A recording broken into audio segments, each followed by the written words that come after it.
Tout à l'est de la République tchèque, l'usine d'armement Česká zbrojovka nous a ouvert ses portes.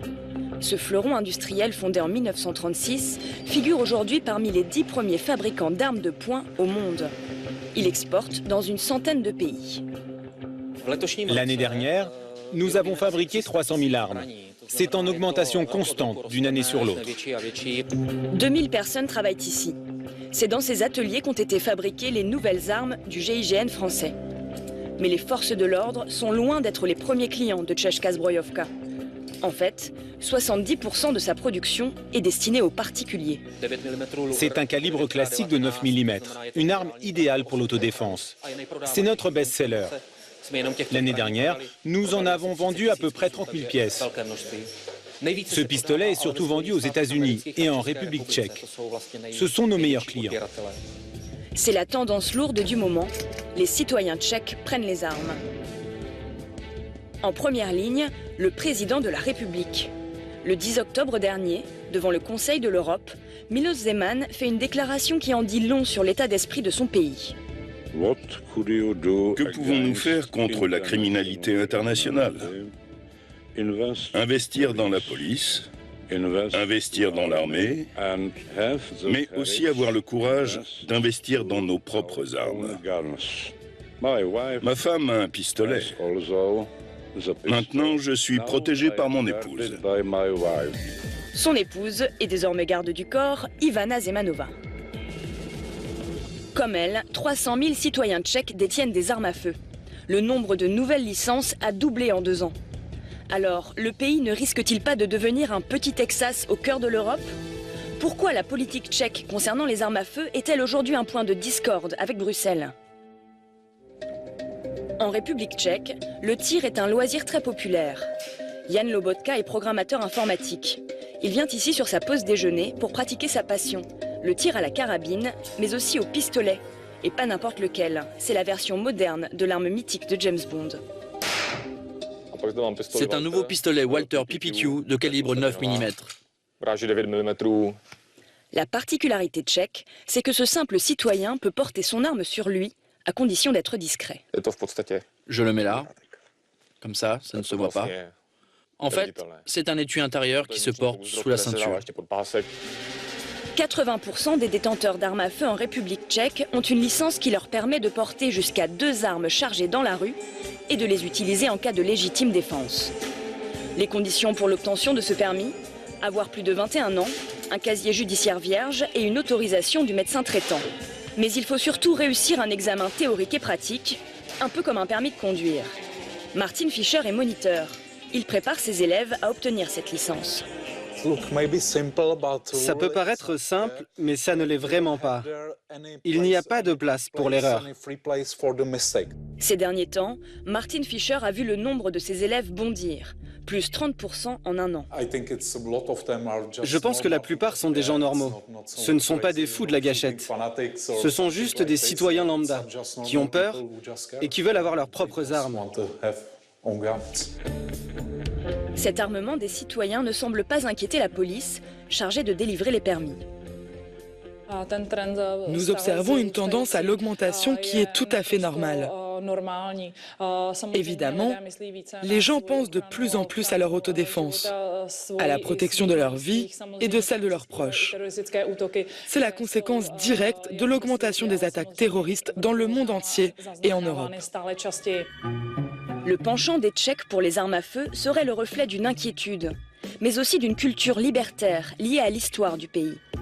David Karasek représente le lobby pro-armes en République tchèque. Son association, créée il y a 20 ans, compte aujourd'hui 4000 membres. De mon point de vue, le fait que la République tchèque ait une législation assez libérale sur les armes à feu a des raisons historiques. Nous avons été pendant une longue période sous le joug d'un système totalitaire. Le port de pistolet, leur utilisation était interdit aux civils dans le monde soviétique. Depuis que nous nous sommes libérés du communisme il y a 25 ans, les citoyens de la République tchèque considèrent le droit d'utiliser des armes pour des motifs légaux, tels que l'autodéfense, comme l'un des droits civiques fondamentaux. Une liberté encadrée, mais qui n'empêche pas les dérapages, voire les drames. Le sénateur Jiří Dienstbier, ancien ministre des Droits de l'Homme, s'inquiète pour son pays. Plus il y a d'armes à feu dans l'espace public, plus le risque qu'elles soient mal utilisées est élevé. Et plus le danger augmente d'avoir des victimes, des blessés ou des morts. Par exemple, nous avons eu une tuerie en 2015 où un détenteur légal d'armes à feu, dont l'état psychologique était instable, a tué 8 personnes dans un restaurant. 2 ans après cette fusillade, la plus meurtrière de l'histoire du pays, la République tchèque continue pourtant sur sa voie. Le pays envisage même de sanctuariser le droit au port d'armes dans sa constitution, à l'instar du 2e amendement américain. Dans une vidéo qu'il a postée en ligne début 2016, le ministre de l'Intérieur socialiste Milan Chovanec fait la promotion de cette idée, inédite en Europe. Je suis convaincu que l'amendement constitutionnel sur le port d'armes va permettre de protéger les citoyens tchèques. Le fondement de mon projet, c'est que les détenteurs légaux d'armes à feu qui sont formés deviennent partie intégrante de la défense du pays. Une porte ouverte à la formation de milices citoyennes ? Jiří Dienstbier, pourtant membre du même parti que Milan Chovanec, s'est opposé à cet amendement. Je considère très dangereuse l'idée que les citoyens prennent en main la sécurité nationale. Au contraire, c'est à l'État de garantir la sécurité de ses citoyens, de ses frontières, de sa souveraineté, de son intégrité. Et ce, avec ses propres forces de sécurité professionnelles, c'est-à-dire l'armée ou la police. L'amendement constitutionnel pour le port d'armes a finalement été rejeté par les sénateurs dans un vote serré en décembre dernier. Mais les pro-armes tchèques n'ont pas dit leur dernier mot. Ils poursuivent leur combat, cette fois face à Bruxelles. Leur cible depuis 2 ans, une directive européenne qui veut restreindre les conditions d'accès des civils aux armes à feu. Dita Charanzova, eurodéputée, s'est fait le porte-voix des lobbies pro-armes de son pays. Cette proposition de directive a été finalisée dans l'urgence, au lendemain des attaques terroristes de Paris, sans étudier son impact sur le public. Ce que je conteste, c'est qu'on a mis l'accent entièrement sur les détenteurs légaux d'armes à feu dans l'Union européenne, alors que le but devait être de combattre le trafic illégal d'armes à feu et le terrorisme en Europe. Une mesure a cristallisé les tensions, l'idée de la Commission européenne d'interdire certains fusils semi-automatiques jugés dangereux, mais très répandue parmi les tireurs sportifs et de loisirs, notamment en Europe de l'Est. Niels Duquet, chercheur spécialisé sur les armes à feu, est favorable à une régulation du secteur. Il a été un témoin privilégié de l'affrontement entre le lobby pro-armes et le législateur européen. Je pense que la Commission européenne est allée trop loin avec sa proposition d'interdire certaines armes semi-automatiques.